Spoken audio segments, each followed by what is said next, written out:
Yo, what is going on, Cover One crew? Welcome back to the show. Hope everybody is good. Continuing down this path of potential free agent wide receivers, talking Tee Higgins, best landing spots.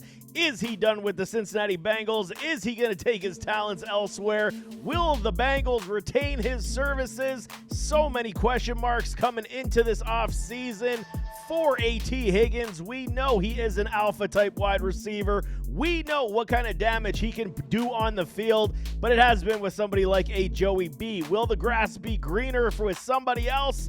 We shall see, but Tee Higgins definitely does have a good resume and a good case to promote a big payday on the open market. Let's talk about statistical achievement for Tee Higgins, 25 years of age, only 5 years in the NFL. Concluding on his 5-year rookie contract. Now, what is he going to do? There is a lot of injuries for Tee Higgins. We'll start there because that is what has necessarily derailed his entire career so far. Yes, he has been, very consistent, but he just hasn't had that wow season just yet because he has dealt with a plethora of injuries. The hamstring, the knee, the ankles. We've seen many times he is down with a lot of soft tissue injuries. Still does not, remove the fact that Tee Higgins is a quality wide receiver, one potential in this league without question. We saw it before Jamar Chase came. He was able back in 2020, 16 games,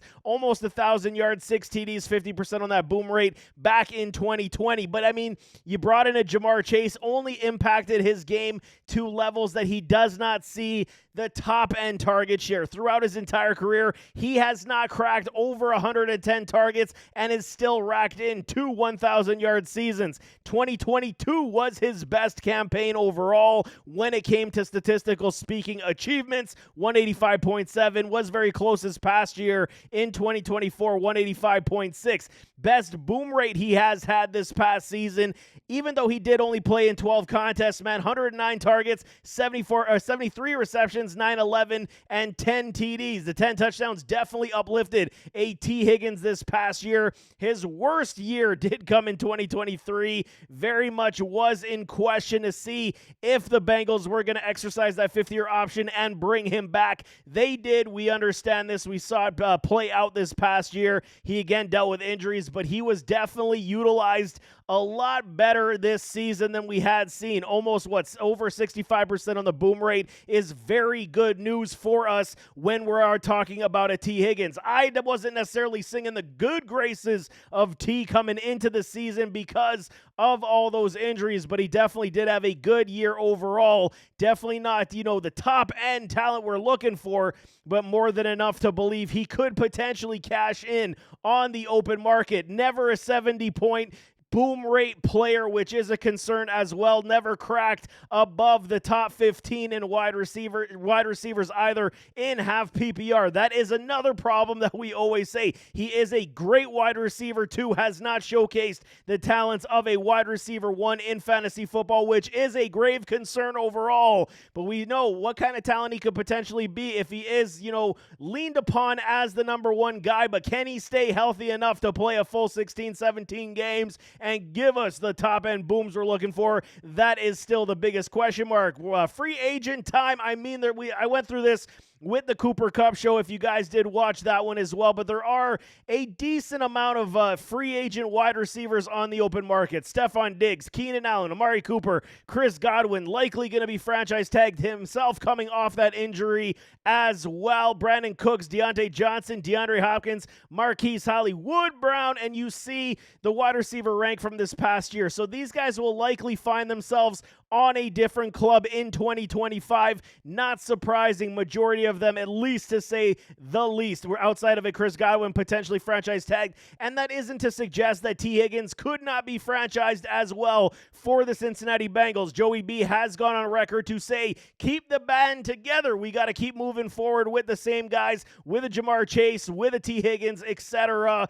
Keep everybody together, and I think, there is still potential. The only issue is Cincinnati just does not historically pay their players, and we saw one of their linebackers already already requesting a trade also. This is a problem. They let Joe Mixon go. I mean, they don't pay their guys. We even go back as far as a Carson Palmer situation where they let him go to Arizona. Franchise quarterback, they just let walk out the door. But this is how it goes in Cincinnati. They replace through the draft. They do not necessarily sign their free agents. And Tee Higgins, if he wants, his bag is going to be very large, as he will be the highest coveted wide receiver on the open market this offseason without question. I just wonder if they will franchise tag him and, bite the bullet and hope for another year where they can say, maybe we will pay a Chase and a T. I just don't see it, man. The money's got to go to a Jamar Chase over a Tee Higgins. And, they got younger guys on their roster that they could fill in, but it isn't necessarily Tee Higgins overall. That's all I'm saying, man. But when it comes to landing spots, there are teams with money, like I was breaking down with the Cooper Kupp situation. This situation, free agency-wise, there are a lot of options for a Tee Higgins. Number one is New England Patriots. Rumor mill does have it that the New England Patriots are absolutely smitten with a Tee Higgins at this point. $123.5 million with new head coach Mike Vrabel. And the patch-made solution that they did have at the wide receiver spot this year in New England with a Drake May, rotating the quarterback with a Jacoby Brissett from time to time. Milton finished the year off, but they got money to spend, and they will spend it somewhere this season. Demario Davis, Kayshon Boutte, Jalen Polk, and then Kendrick Bourne, to name a few. They do got wide receivers on this roster. Baker as well did not necessarily perform this past year. Neither did Polk, but they do got options for young, youthful wide receivers. You want to bring in a veteran presence that could help uplift a Drake May. Tee Higgins definitely would fit in like a glove in that respect. The Las Vegas Raiders got money, dollar bills to spend as well. Tom Brady brings in a Pete Carroll as well, $95 million. Jacoby Meyers, Trey Tucker, DJ Turner is, I believe, a restricted free agent at this point, but still definitely on the docket to be re-signed also. So we will see. They got to figure out their quarterback situation, where the New England Patriots already have Drake May under center and should be very good in that respect. But when we're talking about what the Raiders do, what are they going to do at the quarterback spot? They're going to draft. They're going to go Aaron Rodgers. They're going to go Russell Wilson. What are they going to do? That's the biggest question mark. Could definitely add somebody like a Tee Higgins, but it's almost like until they figure out their quarterback situation, what's the point in bringing in a true wide receiver one at high dollars at this point? You got to understand where they at in their rebuild process at this point, where Pete Carroll is going to try to change the culture before they start bringing in top-end talents at the wide receiver spot, but they still are on the radar. Cincinnati Bengals, we cannot get rid of them at all. Like I said, they could still offer him a contract. They could still franchise tag him, keep him in Cincinnati at least for one more year while they negotiate long-term deals with their two stud wide receivers, Jamar Chase, Andre Iosivas, Jermaine Burton, Charlie Jones. There are options here. But again, they're going to be hitting this draft, especially if they do let a Tee Higgins go. They've been decently good overall drafting secondary wide receivers, where Iosivas is good, and he could definitely fill in that role, where Jermaine Burton is a good talent. It's just the off-field stuff definitely is concerning at this point, where he's not necessarily getting on the field and doing anything of the business. Green Bay Packers, kind of one of my under-the-radar type of teams. While they don't necessarily pay free agent talent either, this might be a situation where you see somebody like a Josh Jacobs calling out the brain trust, saying, we need a true wide receiver one on this team. And you team up a Tee Higgins with a Jordan Love, feeling the love for love, and a Josh Jacobs. The remaining cast of wide receivers in a Romeo Doubs, Romeo, and then Christian Watson, Jaden Reed, Dontavian Wicks. With a Tee Higgins, this offense would be pretty scary. This, $44 million to spend. Yeah, okay, do you want it? You got Jordan Love locked up, so there's still a lot of money on the board, but you're going to have to revamp your defense a little bit. Jaire Alexander may not return, as he said he's likely going to the open market as well. So there are options where they may spend more on the defensive side, but if you truly want to bring in a wide receiver one for this team, I think Tee Higgins would fit in extremely well, and you could utilize the remainder of these wide receivers as your secondary options.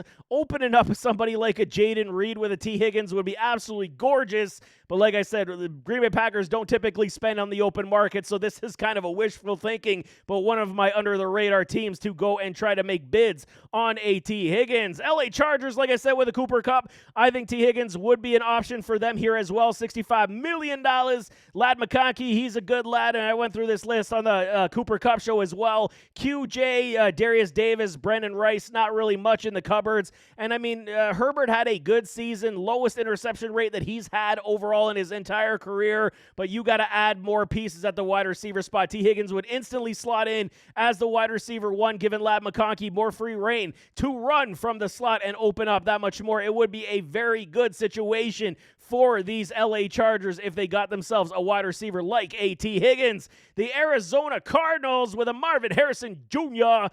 You add somebody like T. Higgins, it is another one of these. Do they want to spend the money on another wide receiver? You got to add weapons where you had Michael Wilson, Greg Dortch, and Xavier Weaver as your only wide receivers on the roster at this point that are signed. And okay, I get everybody's upset with Marvin Harrison Jr. with his poor performance and the fact that a Kyler Murray was like force-feeding a Trey McBride. You bring in a triple-headed monster between, a Kyler Murray, Trey McBride, T. Higgins, and a Marvin Harrison Jr. That's pretty damn good and nice for a Kyler Murray to spread the ball around. But do they want to move in that direction? They got tons of cap dollars to spend. They got a lot of holes on this roster. Do they want to spend it on a wide receiver that is going to be, necessarily taking the bread out of somebody like a Marvin Harrison Jr.'s mouth? Probably not, but at least I still got him on the radar as a potential suitor to add more weapons for a Kyler Murray. Statistically speaking, for these New England Patriots, who I think that makes the most sense. They got the most cap dollars. They got a youthful young quarterback.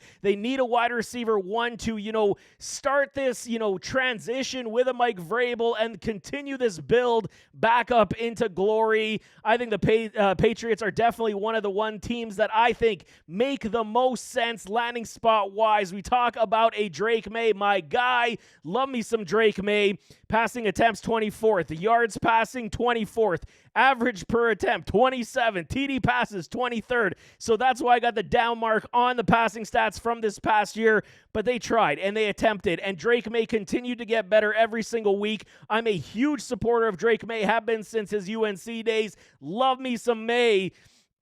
It hurts that he's on the Patriots being a Bills fan, but they got a lot of pieces to work with, especially once you get that franchise quarterback figured out. You got to get this man some more weapons. While the, cast of characters that they do have in a Demario Douglas, Kayshon Boutte, a Kendrick Bourne, Polk, Baker, it's the patch-made solution that isn't your true alpha number one wide receiver, where T. Higgins would slot in into that position immediately in New England, giving Drake May a pure wide receiver one to throw the ball to, and then that way you can schematically make a game plan with all the rest of these wide receivers to fit the bill that much more. Very good. They did have 11 drops this past year, not surprising, but I've seen a lot worse on a lot of teams.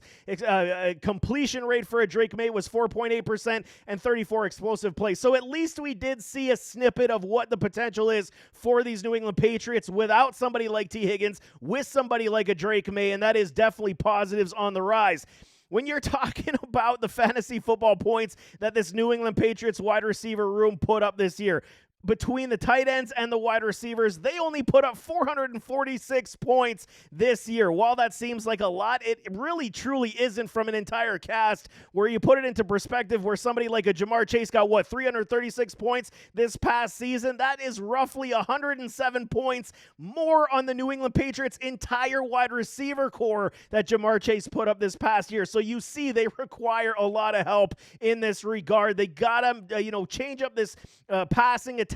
Got to be more explosive, but you got to add playmakers to the fold to help out the cause. There is potential option for a T to come here, get paid, and be the guy that they're looking for. Would definitely slot in on the depth, man. T. Higgins, Demario Douglas, like I'm saying, still got Ramondre Stevenson, Dre, Hunter Henry. You got a lot of good pieces here. Are they top-end pieces where Henry's getting older? We'll see what they do with my dude, Ramondre Stevenson. They may move on in another direction, but all the rest of these guys are supportive pieces. The Bournes, the Bouttes, the Polks, the Bakers. Hooper's a free agent. He picked up a decent role as the year did go on, taking bread out of Hunter Henry's mouth as well. But this just makes all the sense in the world. Young quarterback in a Drake May, still relatively young Tee Higgins, just got to stay out of the medical room. You can, make a big name for yourself as a true alpha number one wide receiver in New England as you make their ascension back to greatness. Here for the Patriots, I think this just makes the most sense for me. Is it what I want to see as a Bills fan? No, I do not. But again, teams are going to get better. They're going to improve, and we're looking at it strictly from a fantasy perspective. This would make a lot of sense outside of sticking with the Cincinnati Bengals and Joey B. I think that going to the New England Patriots would be a match made in potential heaven, because I'm a huge Drake May supporter and I think he could support a lot of wide receiver talent. But there you have it. That is Tee Higgins on the open market. Free agent frenzy will be coming in March. We're getting ahead of the game, man. We got to know the potential landing spots for these players, and I mean, it's going to change. A lot of teams are going to be picking up players. A lot of teams' rosters are going to morph, but it is good fun to discuss. But nevertheless, as always, don't forget to hit that like button, hit that subscribe button, jump in those comments, give me your thoughts, and we'll see you next time. I am out.